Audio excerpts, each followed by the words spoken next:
Okay, good morning class. We have come to the last tutorials of EE 2001, and there are two main topics for this tutorial. Right, the first is about power factor corrections, and followed by three-phase, right, AC circuit analysis. Okay, firstly, let me explain the purpose of power factor corrections and how do we go about doing it. Okay, most domestic and industrial loads are basically inductive in nature. Basically, once you use motors, right, dealing with magnetic energies, the loads are inductive in nature. Now, this inductive loads basically means that your current, right, is lagging behind your voltage by a certain angles. And recall that in our previous tutorials, we have basically talked about complex powers. For inductive loads, right, as I mentioned, I is lagging behind your voltage by a certain angle. Right? If you cannot remember that, then refer to the word CIVIL. So VIL means I lagging behind your voltage by inductors, right? I want to stress that this is just to help you memorize, right? The actual physical meaning is what I've shown it to you, okay? Because of the fact that inductor is J omega L, the impedance, right, or reactance, therefore you cause an lagging effects on your current behind the voltage. Okay, the other thing is to note that for inductive load, your reactance, right, powers will be equal, reactive power will be greater than 0. Okay, as for capacitor, it will be less than 0. Okay, therefore, when you draw the power triangle, usually you put this Q upwards to indicate that, to remind you that this is positive.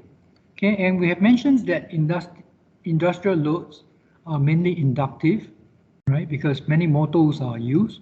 So basically, we will have positive, right, reactive powers, and we have a certain angles between the voltage and current. The cosine of this angle is called the power factor. And recall that the average powers, if we use the RMS values of the voltage as well as the current, average power, right, is defined as magnitude of the voltage, magnitude of the currents, load currents, that means the current flowing through the loads, in RMS value, multiplied by the power factors. Right? If you use maximum value, then you need to divide by half. This was explained in the last tutorial. Okay, so this is very basic, and you need to always remember it, right? P power, average power is VI cosine theta. Cosine theta is the power factors. Now, if you look at this graph over here, okay, let us look at what is the meaning of IL. IL modulus is the magnitude of this vector, right? Magnitude of this vector, and IL cosine theta is basically the projections of the magnitude of the vectors onto the reference voltage axis, right? Reference voltage axis.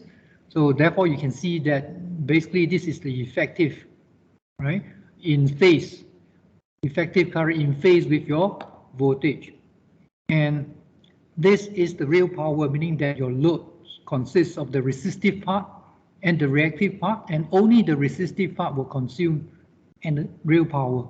Right?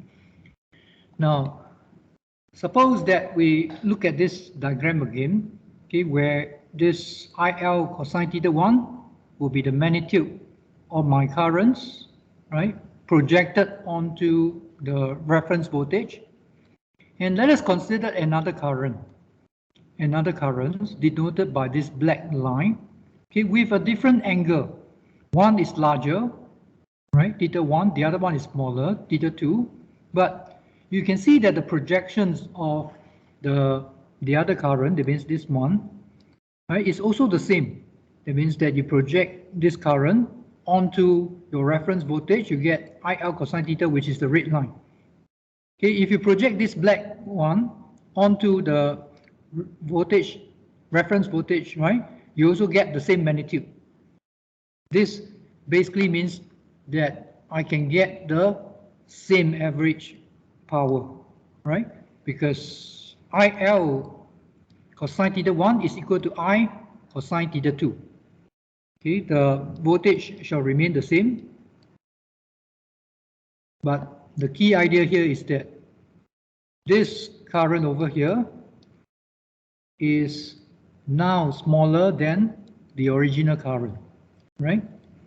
It means that the magnitude of the vector is now smaller than the magnitude of the original one. So power factor correction is to do this, right? How do I change this current with a larger magnitude to a current with a smaller magnitude? Now, why do we need to do that? Imagine that you have industrial estates consuming a huge amount of energies.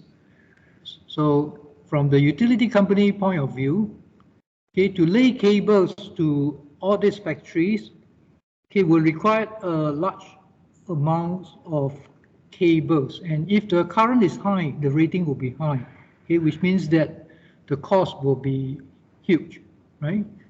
Because of that. So the utility companies usually will try to encourage, right, the factories to do power factor corrections, in the sense that by offering some certain incentive, right, cheaper rate, so that they will try to do this, right, to correct the power factors. Now the objective, as I say, is to lower down the current magnitude, right, drawing by the factories, so that the utility company need not lay, right, cables with larger ratings. So this will cut down the cost significantly. Now this means that you must reduce the angle, correct, from a larger angles to a smaller angles. But power factor is the cosine of the angle, which means that power factor should increase, right? Power factor should increase because cosine 0 is 1, okay, and cosine is less than 1, right? So the smaller the angle, the closer to 1, which is the largest. Okay, how do we do power factor corrections? Actually, is by connecting a capacitor. Okay, why we do that is because capacitor has this property, which I mentioned in the last tutorial. The current, right, lead the voltage by 90 degrees in phasor form. This means that if you have a reference voltage, your current, right, will be in front of your voltage by 90 degrees. Remember, phasors are rotating vectors, right? And we freeze it at this time instance with a reference voltage. Now, as I mentioned, we have inductive loads. So I will be lagging your voltage by a certain angle, right, theta 1. And we would like to correct it so that it becomes theta 2, so as to achieve a smaller current. So this is your current situation, and this is your target, right? That means you have a certain target in mind, saying that I want to achieve a power factor of cosine theta 2 of what value. Then you calculate what is your angle, right, to be achieved.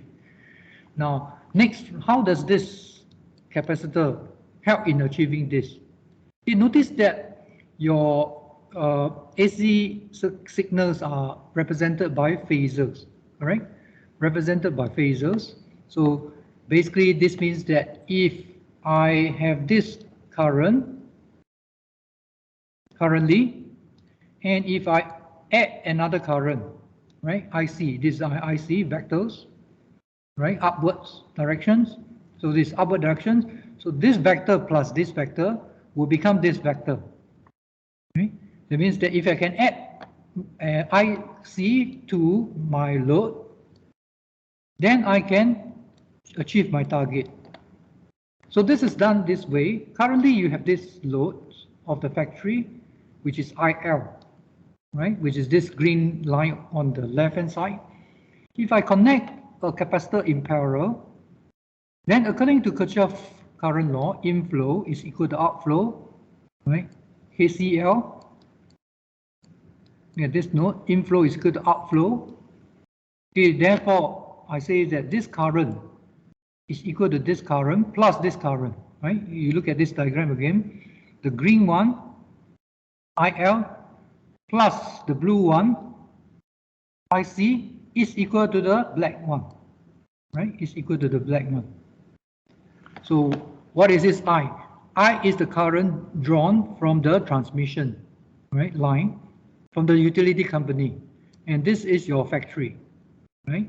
This is your factory which has this load, and you add in parallel combinations to your load so that your current drawn from the utility will be smaller than the original one, right? If without this one, you have a larger magnitude. After adding in a capacitors and design it properly to achieve the target, you have a smaller current, right, as compared to the original one. So usually the utility companies, right, will offer incentive, right, for the factories to do so. Okay, to calculate the value of the capacitance to achieve your target, right, you need to do this complex power analysis as we have done in the last tutorial, right? The only thing is that now you have a target value. So first, let's look at these triangles. The bigger triangle is our current situation. Okay, it has a certain reactive powers, inductive, positive reactive power, and it has a certain real power, right? Okay, we like to do a power factor correction without affecting the real power, right? Without affecting the real power, it should not be bigger, meaning that you consume, right, energies. Okay, and it should not be lesser in the sense that you may have limited, right, power. So basically, we want to maintain the same power, right? Mean same power, but with different power factors, cosine theta 1, cosine theta 2. Okay, now the Q2 is your target, Q1 is your current situations, and we would like to reduce Q1 to Q2, correct? Reduce Q1 to Q2, and we know that Q1, Q2 can be calculated from the real power, average power, right? And this was done in the last tutorial. Basically, you just look at these triangles. Tangent theta 1 is Q1 divided by P. Tangent theta 2 is Q2 divided by P. Therefore, we get Q1 and Q2. Okay, if you know Q1 and Q2, you will know the amount of power corrections needed in the reactive power. We need to drop down by P tangent theta 1 minus P tangent theta 2, right? This is the amount of reactive power you need to drop so that Q1, right, change to Q2, our target value. So current value, Q1, target value, Q2. Okay, and then how do we calculate the capacitance? Right, based on this reactive power, we know that this reactive power is introduced by capacitor, right? So QC is V square over XC, right? Something similar to V square over RL. Ohms for resistor, right? V square over I square RL, remember? So V square over RL. Okay, here we have the voltage, right, connected across the loads. So we use V.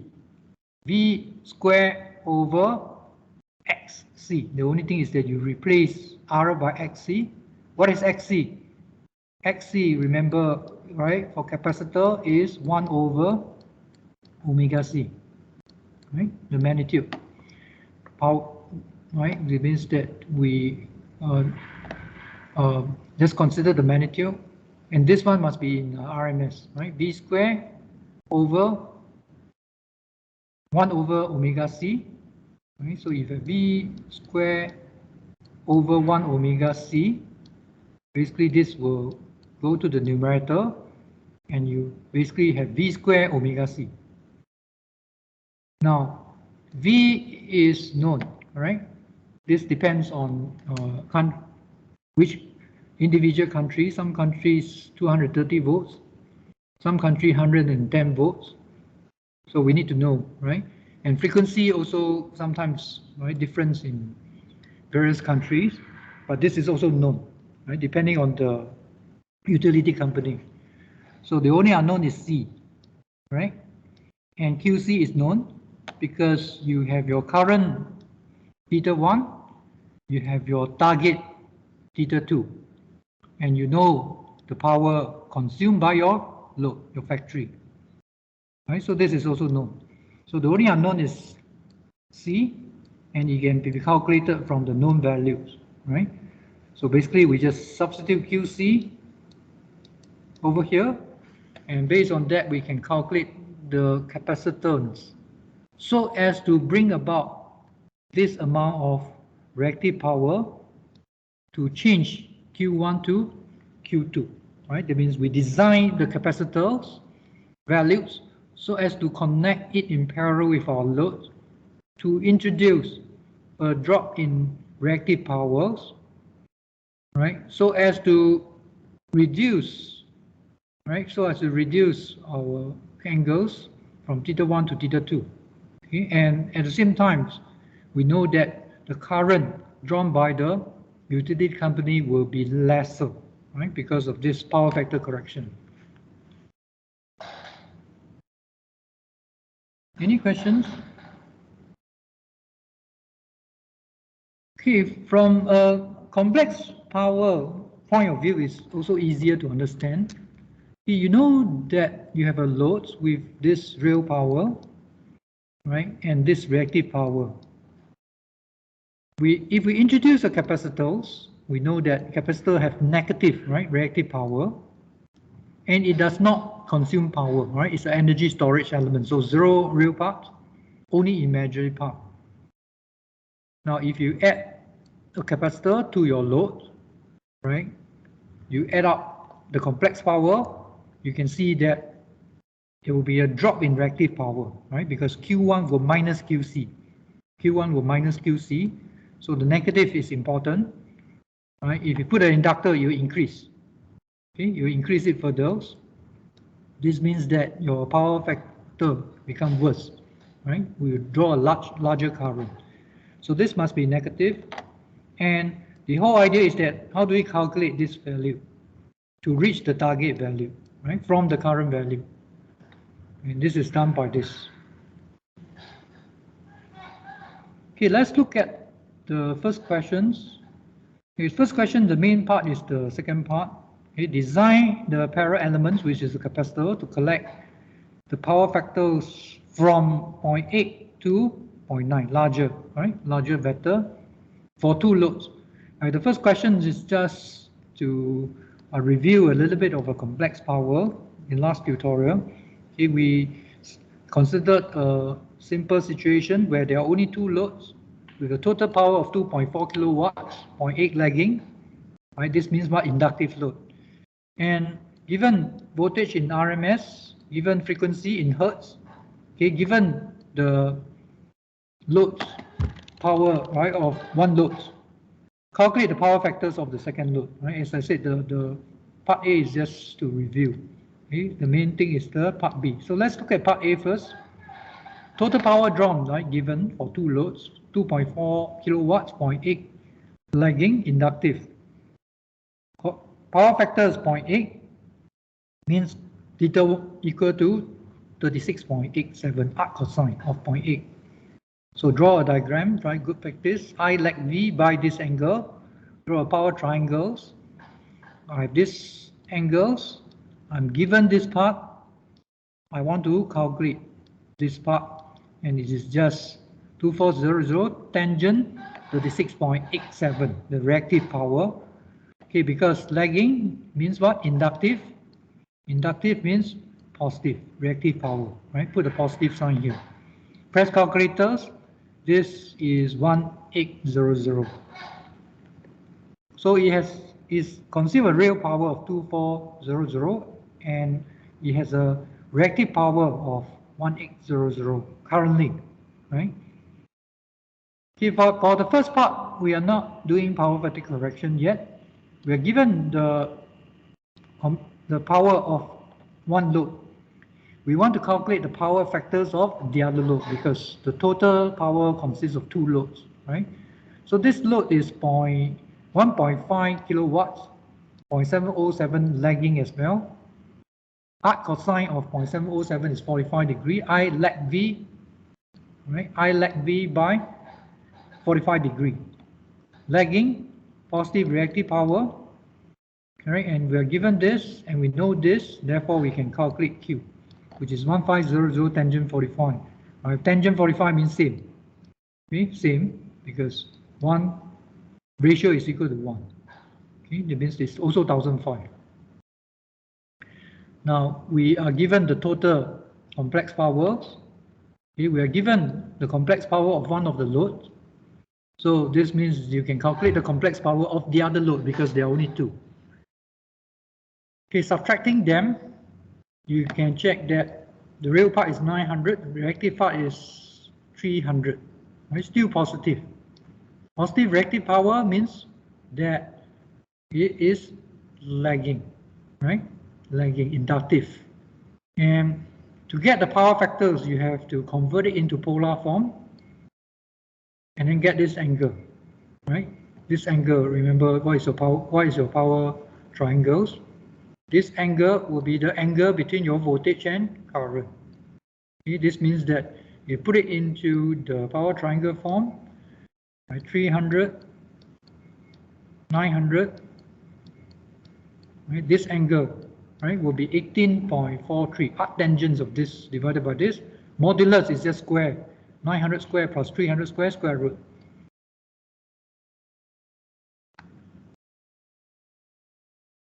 So don't forget to put lagging, right?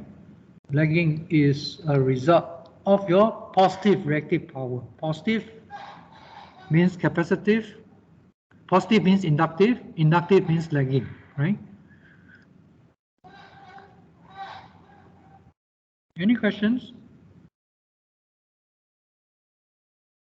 Okay, let's look at the second part, right, which is about power factor corrections, right?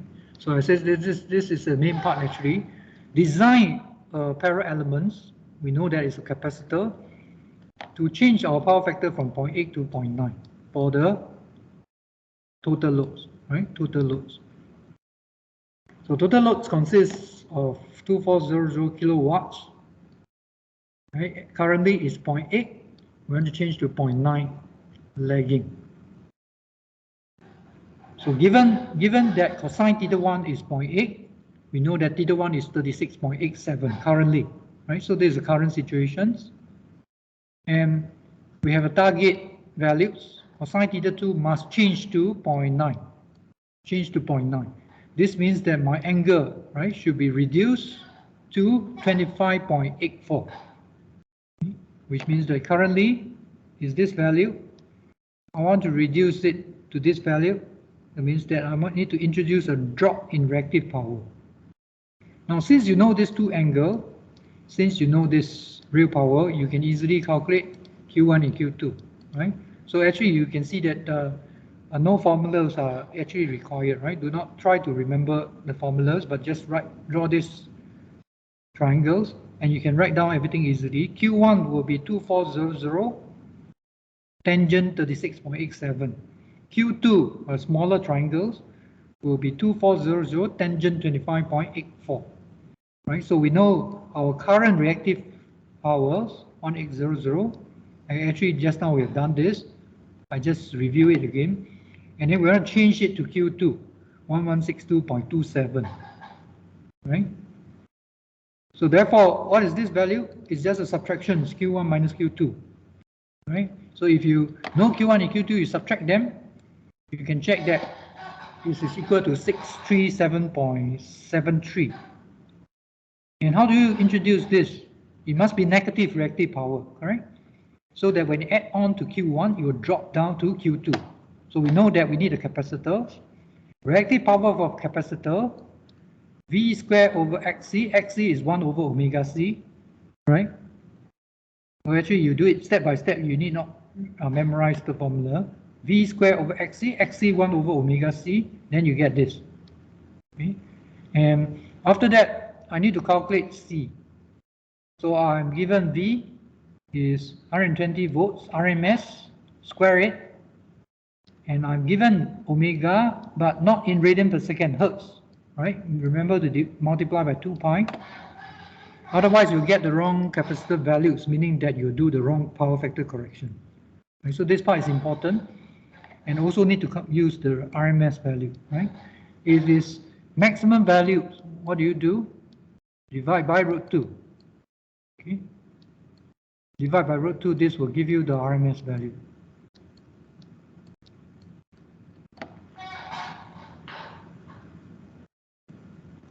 And pricing calculator, you can check that the capacitance that we need to introduce or design is 117.5 micro.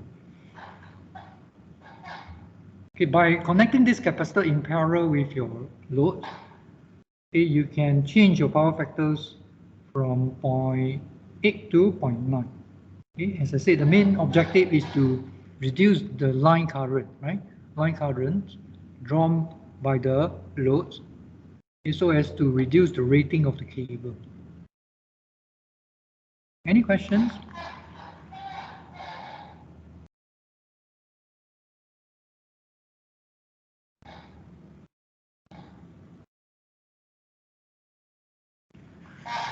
Okay, if not, let's move on to the next topic, three-phase, right? Three-phase AC circuits. Now, first of all, some of you may be wondering why there are three phases. Right? Three phases basically means that three signals, three AC signals are generated together, right? In the same generator. Okay, it's quite easy to understand because if you look at these generators, which consists of a rotating magnet, right? Rotating magnets, and there's a stators, means it's not rotating, okay, with some wires winding. Okay, you know that the change of magnetic flux, right, will induce the voltage, all right? Will induce the voltage. Okay, therefore, if you rotate one round, okay, and with one winding only, basically you get one cycles of AC signals, right? AC signals, where, for example, the magnetic flux will be strongest when this is aligned, right? Over here, and when you rotate halfway, right, it will change the magnetic field the other way around, so you will reverse. So one cycle generate one period, right? One period. So the frequency is determined by this rotor, how fast it's rotating, right, in the generator. Now, you can see that if you put more windings, you can generate more signals, correct? You can generate more signals within one cycles. So the question is that how many windings you can put.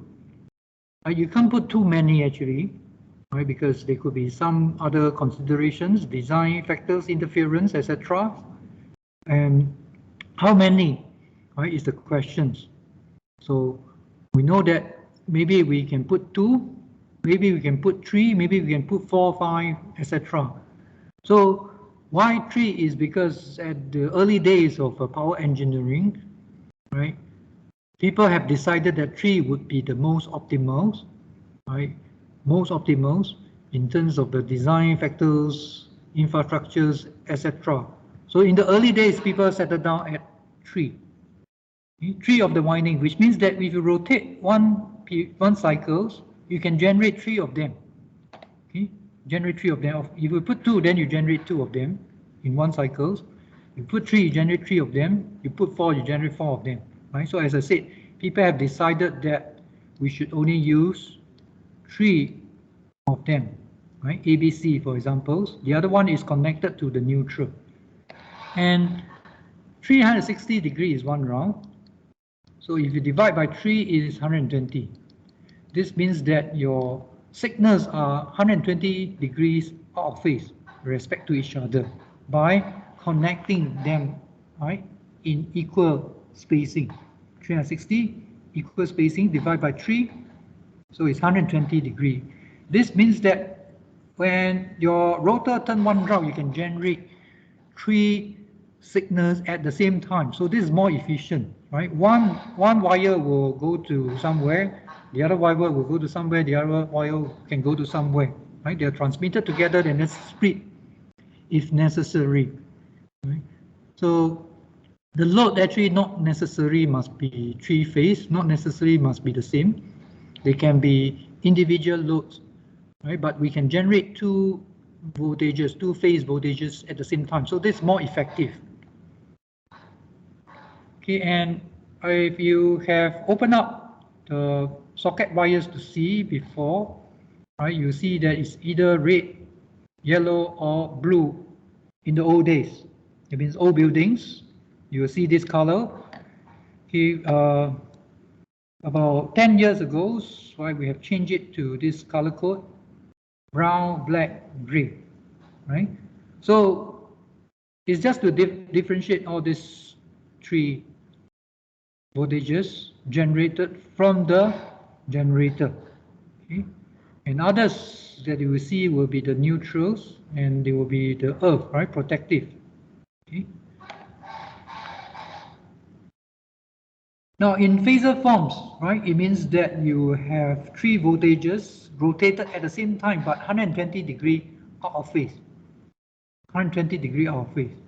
Okay, this basically means that if you have one of them and you know the sequence, right, actually you can get the other 2.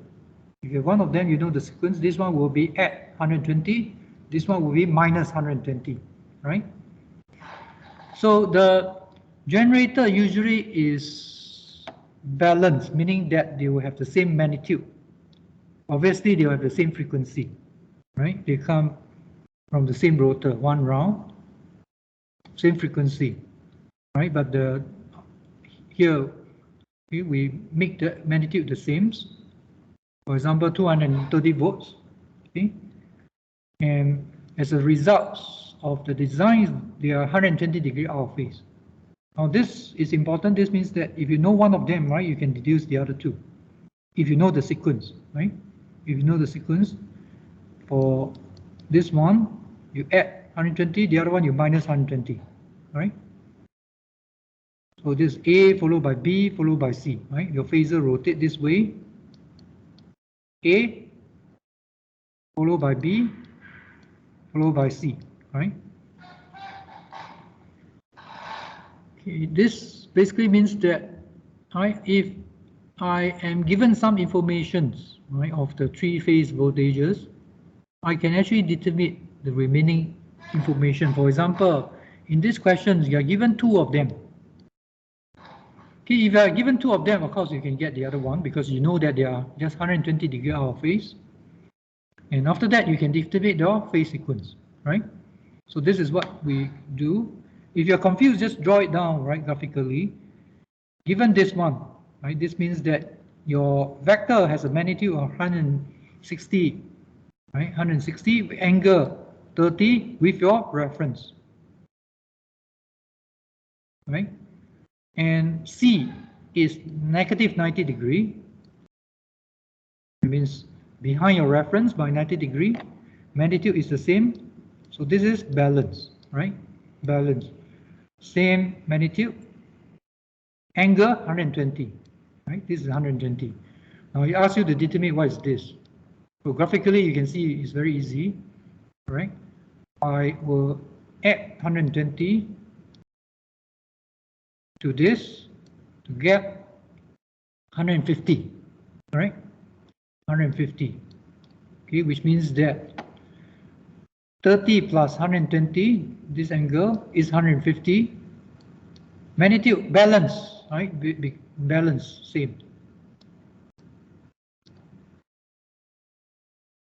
Okay, if not balanced, it means probably either, right? One of the voltage is not equal, at least one of the voltage is not equal, or all of them are not equal in length, and they are not 120 degree out of phase, right? So balance is this situations. Okay, from here we know the sequence is A followed by C followed by B, right? So it's in this sequence. ACB, ACB, ACB, right?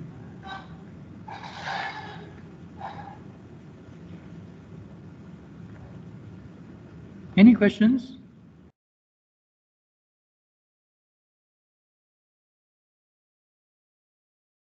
Okay, so you know that we have a generator generating, right, 3 voltages, 120-degree out of phase with the same magnitude, and it is called balance source. Okay, balance source. Now the loads, right? The loads can actually be either single phase or 3-phase. Okay, for 3-phase load, it can be connected in Y connections or delta connections, right? We know 2 types of connections: Y connected loads, delta connected loads. Now let us consider the load which is Y connected. Okay, suppose that your load is Y connected, 3-phase load.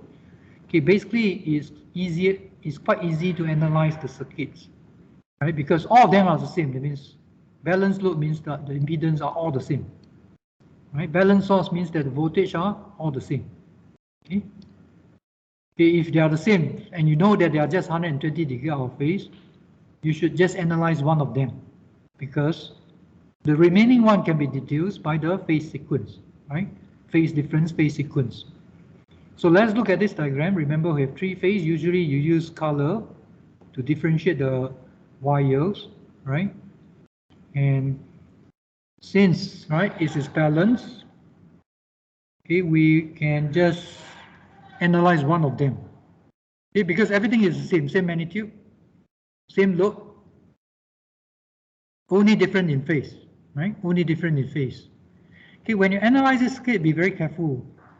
This is not a normal circuit where your transmitting current over here is equal to this current. This is the neutral line, right? So they won't be the same.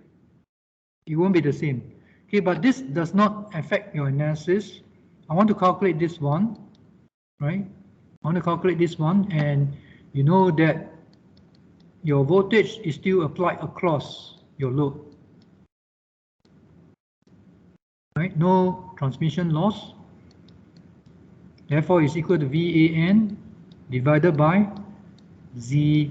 All right. Now, if you want to look at the other load, VVN, right? You can see the VVN is also applied across ZY, right? So one way is that you go here, 1IB is equal to VBN divided by ZY. Okay, but you know that these two are just different in phase by 120, and ZY are the same, right? If ZY are the same, then your IB will also be different in phase by the same phase difference, 120 as well. Okay, this means that actually you need not repeat your calculation, right? You just calculate one of them and you deduce the other two. Okay, IB and IC, because of the fact that my phase voltage are just different in phase, okay, with respect to each other. Now, when do you need to calculate 3 of them?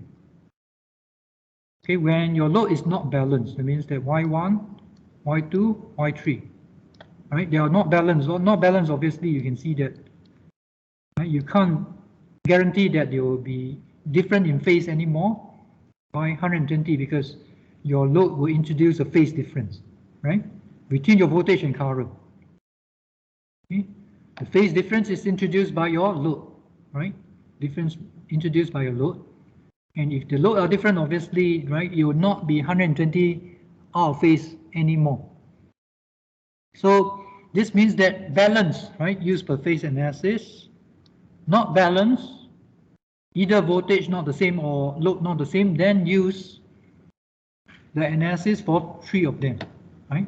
So this is for 3 phases for not unbalanced, right? Unbalanced, you use this one.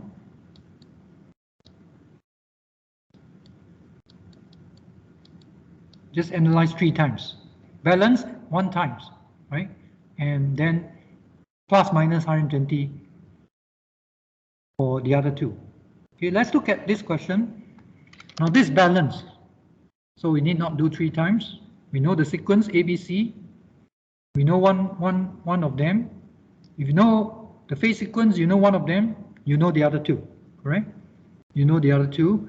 And given the line impedance is this, it means that during transmission from the source generator to the factory, there are transmission loss, right? We model it.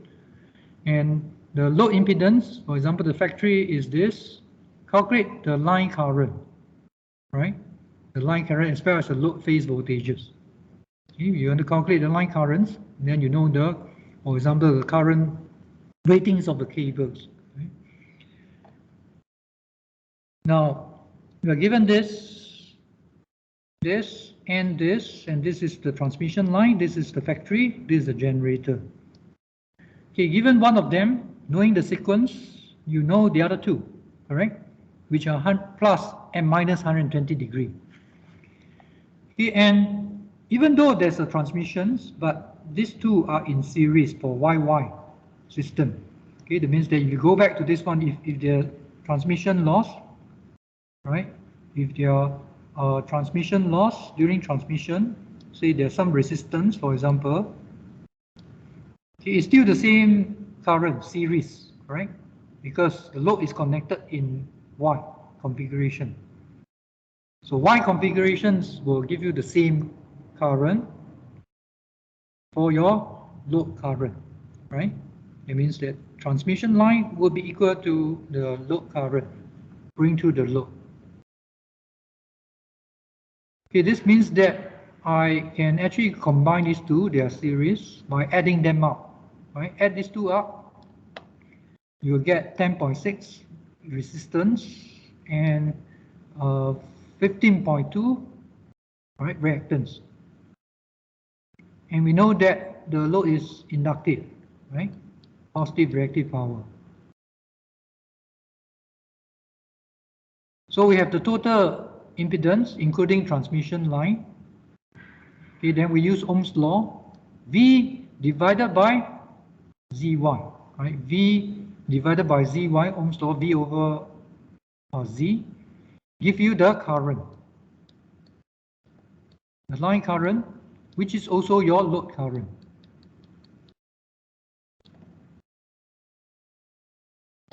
Now, here you can see that even you go and repeat, right, with your B and C, you're dividing by the same impedance, balance, correct? So there's really no point go and repeat this calculation again by changing this, right? So what we do is that we just minus 120 B, right, A, B, C sequence. So this A followed by B, right? For C, actually one way is to minus 240, right? Minus 240, but that is equivalent to adding 120 because one round is 360. Right? You get the same direction. Okay, usually we keep the angles between plus minus 180. Right? So therefore, in this case, we add 120. Okay? Add 120 so as to keep this angle between this. But if you minus 240, right, technically you're not wrong. It's just a periodic signal, right? Remember. Okay, that means that when you press cosine and sine, you will still get the same answer. Okay, it's just a periodic signal. I usually try to keep it this way, right? So that is clearer. Any questions? So this is called per phase analysis. Get one of them minus plus, right? But if it's not balanced, that means voltage difference, right? Impedance difference, then you can't do that, right? For example, if this is 1, right, not balanced, obviously you get the same different values over here, right? That means that you will not be different in phase by 120 anymore. So balance means can use per phase. Not balanced, do it 3 times, right? Just do it 3 times.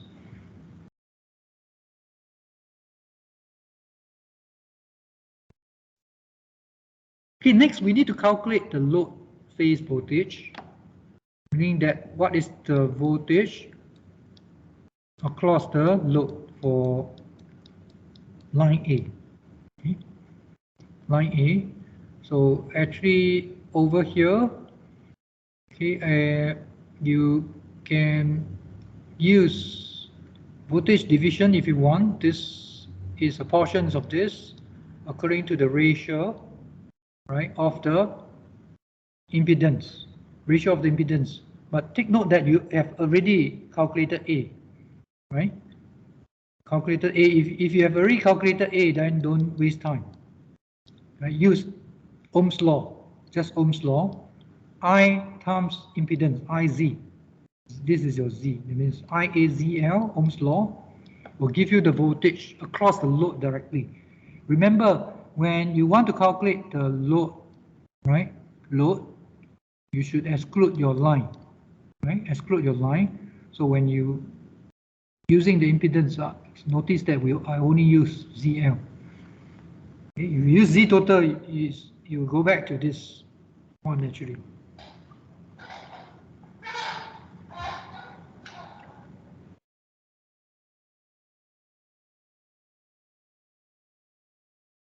Right, it's easy to understand. I is voltage divided by impedance. If you multiply by impedance again, of course, you go back to voltage. Right? So this means you must use ZL. Any questions? Now, the nice thing about balance is that you only need to do one of them. Balance, same voltage, different in phase by 120, right? Minus 120, add 120.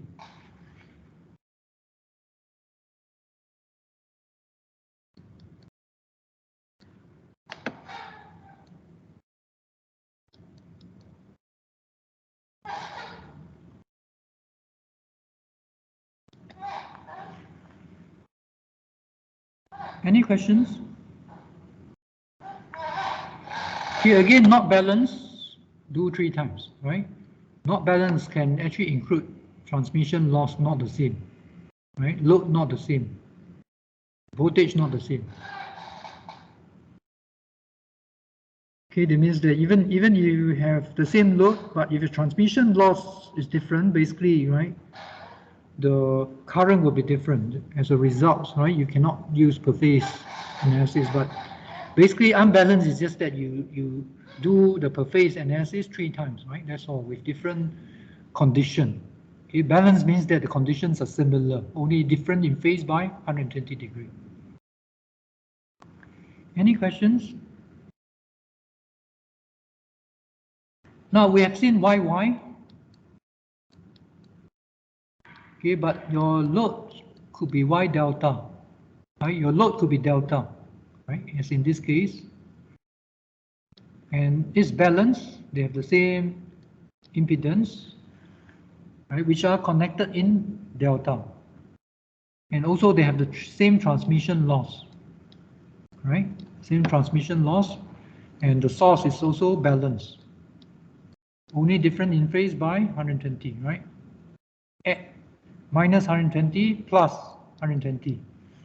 So this is a phase sequence. This one first, followed by this, followed by this.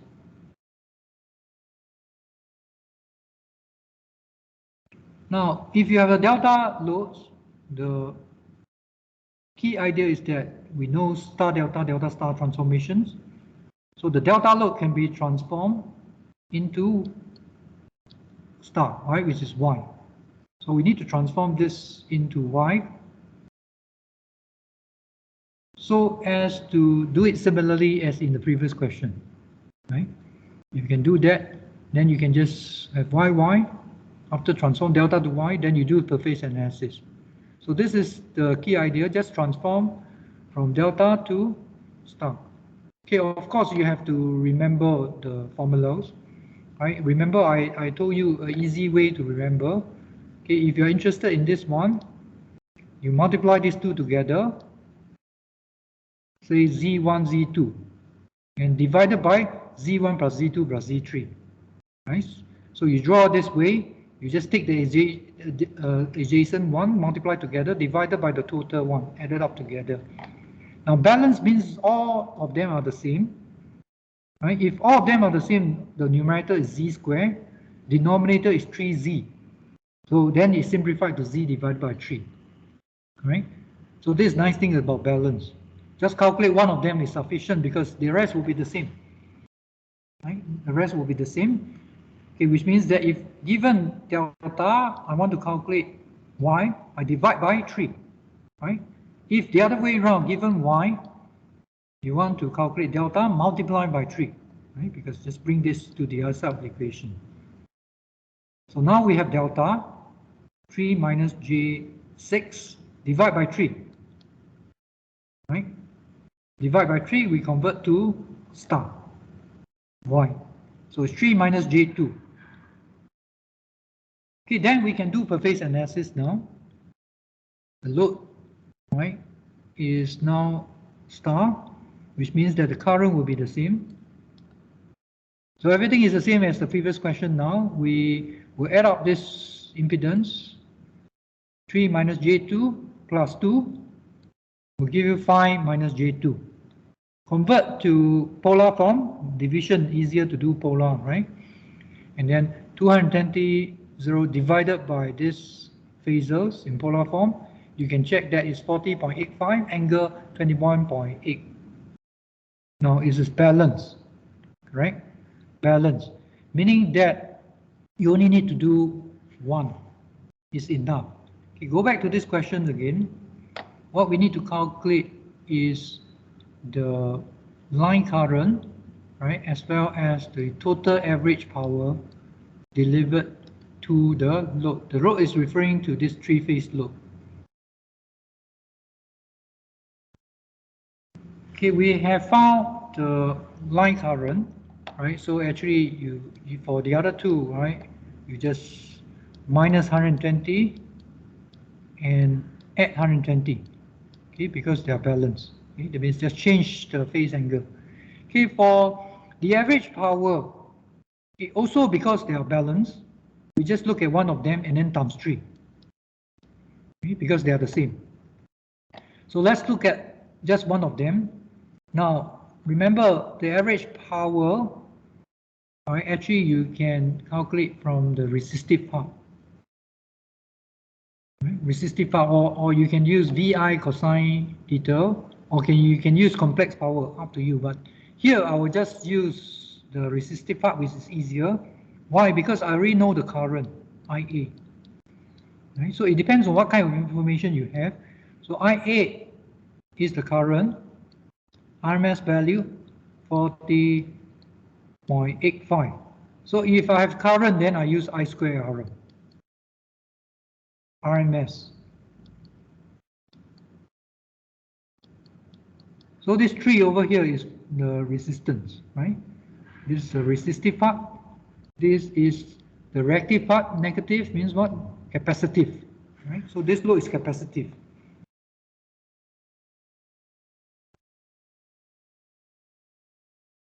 Okay, but there are 3 phases. So times 3, right? Times 3, and then the total power will be, total average power will be 15.02 kilowatts.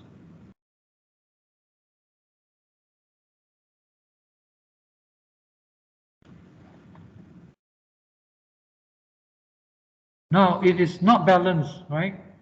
What you need to do is to calculate IA, IB, IC separately. Okay, and then calculate I square RL separately, maybe R1, R2, R3, I1, right? And then add them out instead of times 3. You need to add them out instead of times 3. Only if it's balanced. In this course, we're basically focusing on balanced case, right? That means you can times 3. Any questions?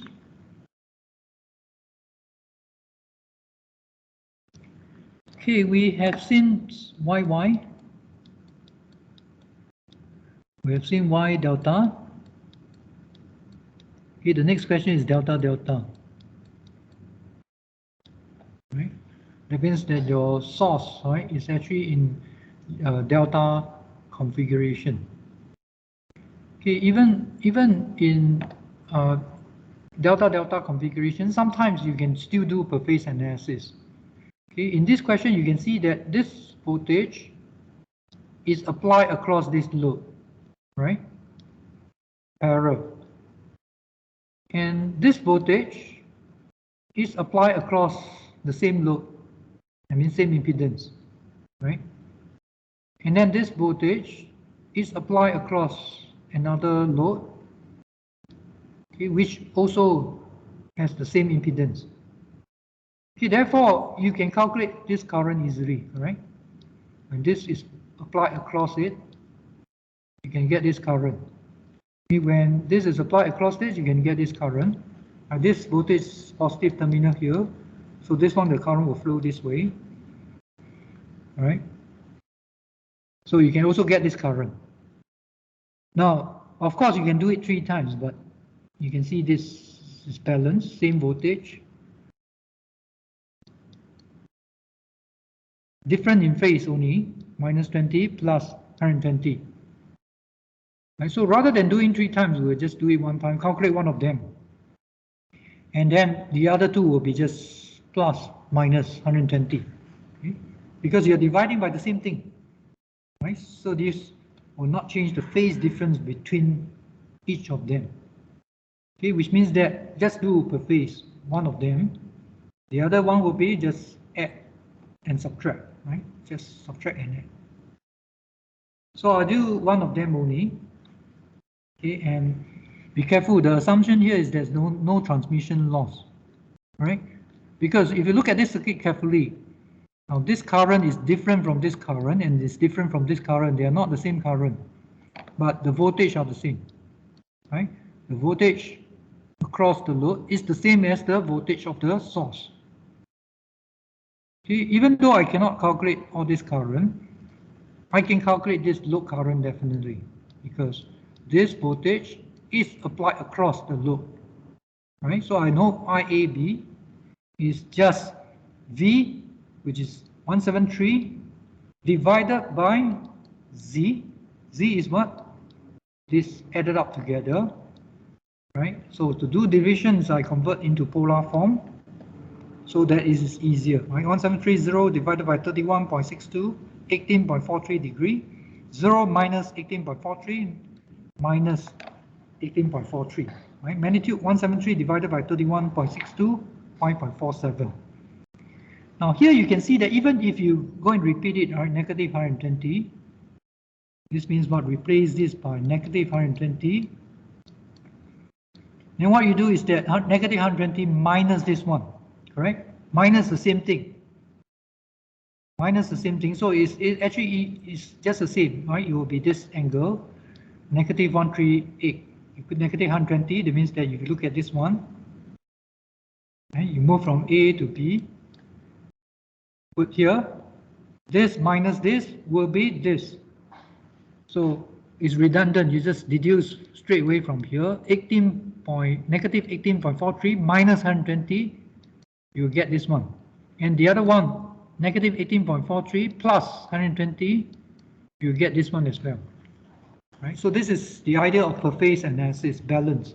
Everything is the same. Therefore, I can get this. All the current flowing through the load, this is called your phase current. Right? Load phase current. Now, as I said, this current is not equal to this current. This is your line current. Okay, next, if I want to calculate this line current, okay, then I can actually use Kirchhoff current law. KCL at this node, right? Let's look at this node. KCL at this node, inflow is IA, the line current. And outflow, right, there's another inflow ICA.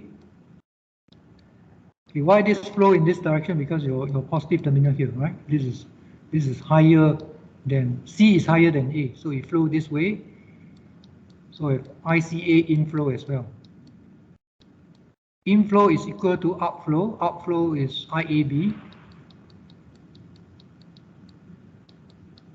Right, then I get IA equal to IAB minus ICA. IAB is known, ICA is known, right? So these are in polar form. You convert into rectangular form because you need to subtract, right? Then you convert back into polar form. Okay, you can get this.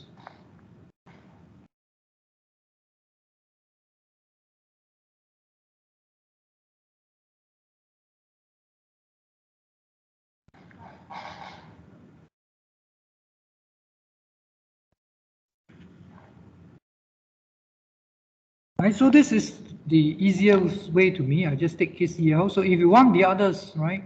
If you want the others, you can do something similar, right? Or you know that they are balanced, right? So you can actually just minus plus 120 degree. Okay? A, B, C sequence minus plus 120 degree. Okay, there's also other way is that, right? If you check this magnitude,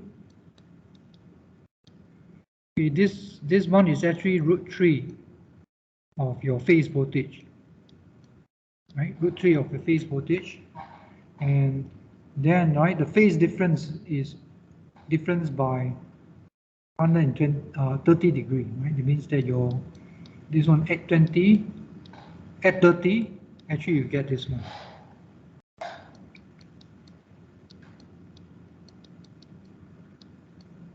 Right, this is actually discussed in your notes. Okay, but if you cannot remember this, you just do this, right?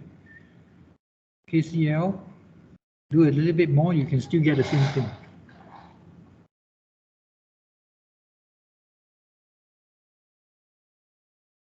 Okay, so this is the end for these questions, right? This is just additional information.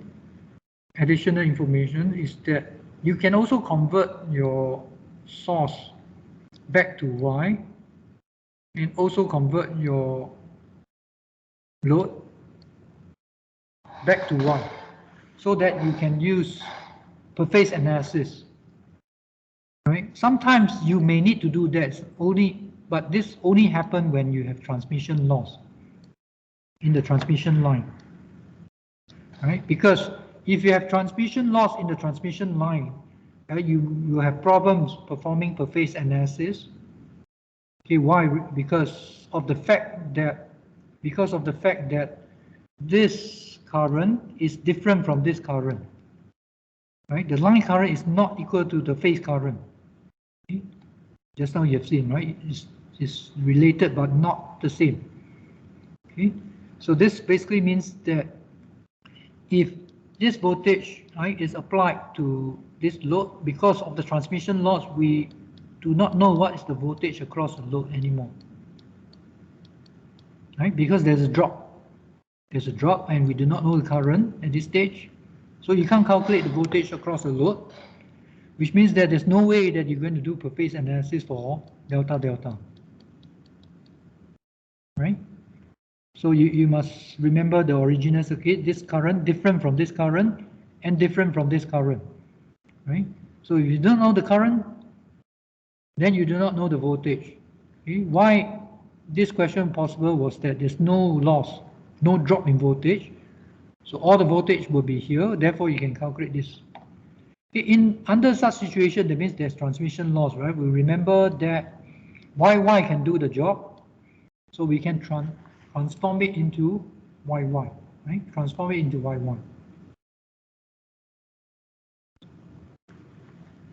So I just show you briefly, right, how it is done. This is just additional information. Now, how do we transform the source from Y delta delta Y? Right? Actually, it's just to find the relationship between your phase and line to line voltage. Right? Your phase and line voltage, because delta configuration is actually the line to line voltage. Okay, and Y is actually the phase voltage. Now, just now we use Kirchhoff's current law, all right, for the delta configurations. For Y configurations, right, you can use Kirchhoff voltage law to find the voltage. Okay, what it means is that if I want to represent my voltage as delta configuration, that means I want to find out this one, which is VAB, A respect to B, right? A respect to B. Then this voltage is actually this voltage plus this voltage, right? This voltage plus this voltage. So is VBN, sorry, VNB plus VAN, right? That means that N respect to B, this is a reference, N respect to B, and A respect to M. A respect to M. So you add up these two. That means I'm from V, I increase by a certain voltage, and I increase by a certain voltage, I get this voltage, right? Kirchhoff voltage law. Now the thing is that we have this one, VAN, but we do not have this one, VNB. What we have is VBN, B respect to neutral. Okay, but we know that this is just the reverse, right? VNB is just the negative of this. Okay, which means that this voltage, right, plus the negative of this voltage, which is this one, positive. So this plus this, right, vector addition, this plus this is equal to this. Okay, which means the VAN minus VBN is equal to your line current. Right? Sorry, your line voltage, VAN, line to line voltage. So I subtract this with this, I get this one. Okay, next is that if you look at this diagram, right, let's look at this diagram. We know that balance means same magnitude, different in phase by 120 degrees, correct?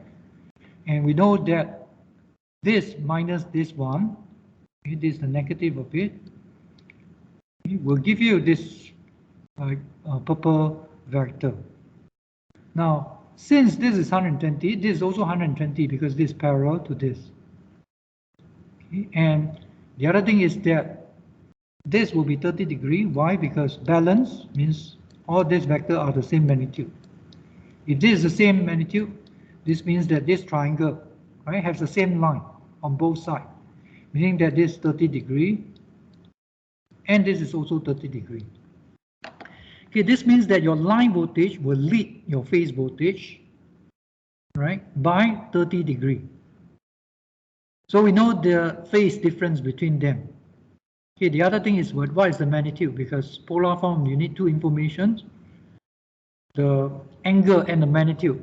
Okay, as for the magnitude, okay, one way is to do what I've done just now, right? You convert this polar form, subtract them, right? Subtract them, then you can get the magnitude as well. Okay, the other one is to base on geometrical information. Now, if this angle is 30, then cosine 30 actually is √3 divided by 2, right? Cosine 30 is √3 divided by 2. If you don't believe, just verify. Press calculator, left hand side equal to right hand side. Okay, next is to note that, okay, if I know this magnitude as VP, it means the magnitude of this vector, if it's VP, right? If it's VP, then this magnitude over here, right? This magnitude over here is what? VP cosine 30, right? Projection. Now I need this length of this vector, which is 2 times, correct? Because equal triangles, so it's 2 times, so I times 2. Okay, and this is equal to this. So this is basically equal to √3 VP. Right? The magnitude of this vector is actually √3 VP, meaning that if you know your phase voltage magnitude multiplied by √3, you get the line voltage. Right? You get the line voltage. So basically this is what it means. If you repeat it from the others, right? You see that this is always leading by 30 degrees.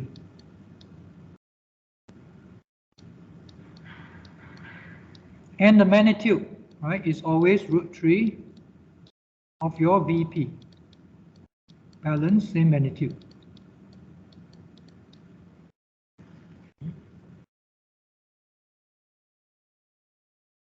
Okay, let's go back to our questions. We want to convert from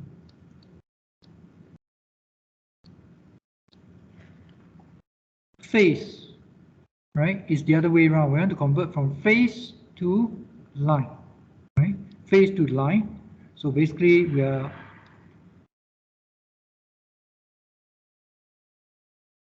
we want to convert from delta to Y, right? Delta to Y. So we know the relationship between the line voltage and the phase voltage. Phase voltage multiplied by √3. Okay, we get the line voltage over here. Okay, and actually over here we are given the line to line voltage VAB, right? VAB. Remember this one. The line VAB, we're given the other way around. This one, that means you're given this one, you're going to find this one. So it's the other way around. Okay, that means that you divide by √3. Okay, given VL divided by √3, you get VP. Right? So this is what we have. We're given the line to line VAB. Okay, VAB line to line divided by √3, then we get the phase. Okay. And the phase difference is 30 degrees. So basically the other way around is minus 13. Okay, which means that you can actually convert it into Y configurations, and then after that you also convert your loads into Y connected loads, divide by 3. Okay, and then after that you can do per phase analysis. Okay, the point I want to show you is that I can get the same answer.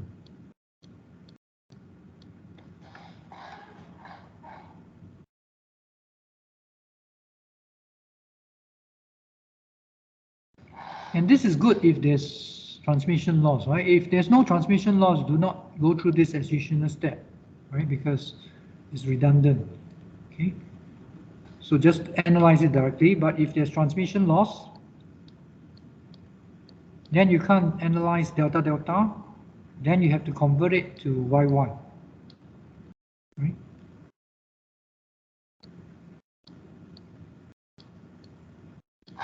Convert it to YY so that you can do per phase analysis again. Any questions?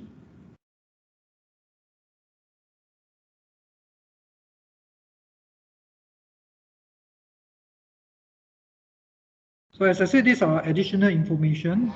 Let's move on to last question. Okay, last question asks you to compare two types of load. One is Y, the other one is delta. Right? You are given a three-phase load, and it consists of only 3 resistors, right, which can be connected either in Y or delta. Okay, determine which configuration, Y or delta, which absorb the most average power from a source, which is given the line voltage, right, line to line voltage of 110 volts. Assume zero line impedance, right? Zero line impedance, no transmission loss. So firstly, let's look at the given information. Given your load resistive, pure resistor. Given line to line voltage, 110 volts.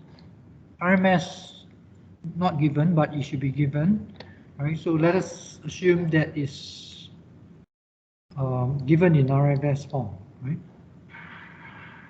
And there are two types of load, Y connected, delta connected. Okay, you are given the line voltage, right, which means that the line to line voltage, right, line to line voltage, and the relationship between line and phase voltage, just now I showed it to you, in terms of a magnitude, is √3 VP, right? root 3 VP. So phase voltage is related to line voltage by dividing by root 3 for Y connected load. Okay, as for delta connected load, you can see that if your source, given the source in line to line, it will be directly applied across your load under the assumption that there's no transmission loss, right? Of course, if transmission loss, just like I mentioned to you, then this is not true anymore. So this one is because there's no transmission loss.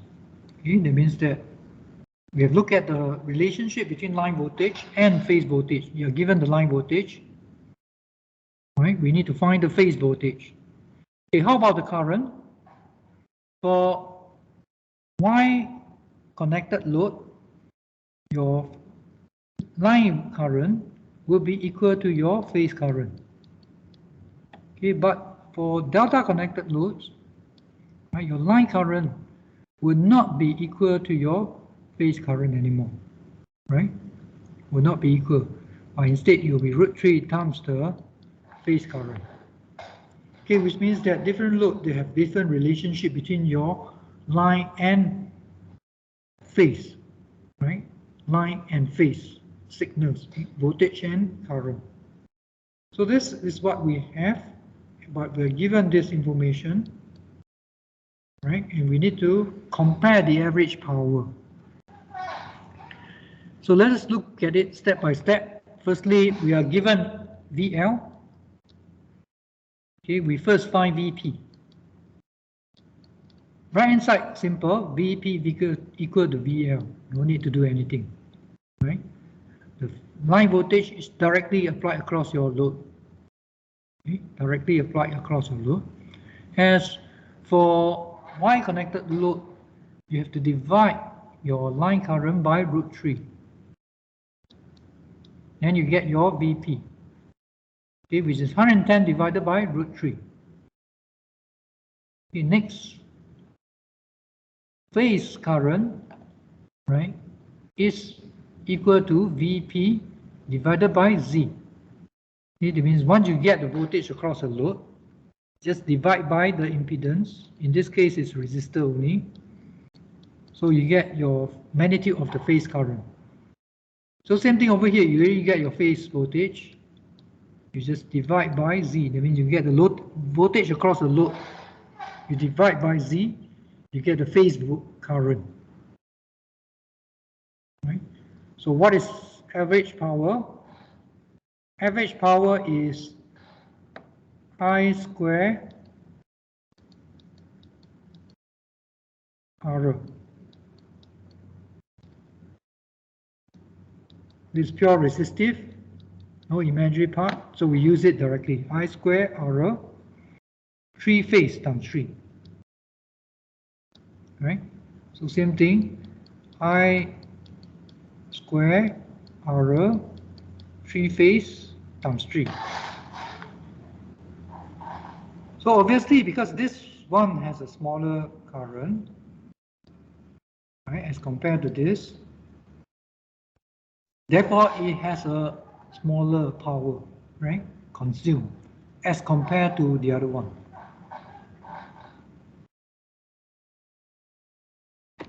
Okay, which means that your Y connected load, it will consume less power as compared to delta connected load. Any questions?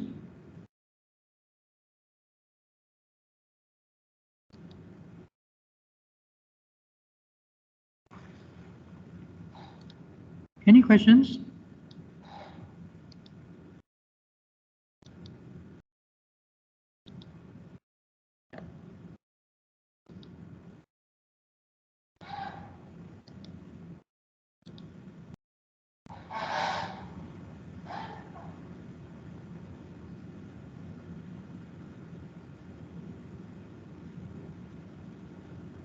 Okay, if not, that's all for the tutorials. Thank you.